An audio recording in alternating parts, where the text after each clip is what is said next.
So someone gave me a bunch of rhubarb, so I decided to try a new recipe called Rhubarb Bars. I took about 4.5 cups of rhubarb, put it in the pot with 2¼ cups sugar and 3 tablespoons of cornstarch and 1/4 cup of water, and then a bit of vanilla. And then I went to make the crust while that rhubarb was cooking on the stove, getting thicker. And I realized I was about out of brown sugar, so I needed to stop and make some of that.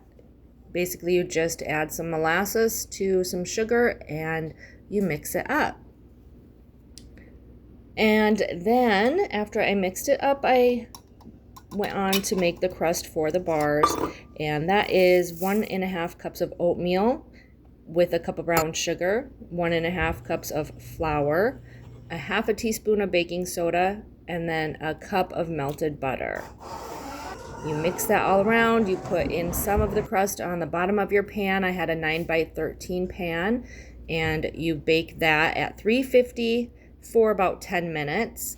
And then you put the rhubarb on, layer it with the top of the crust, and then bake it until brown. And I think I baked it probably about 15 minutes.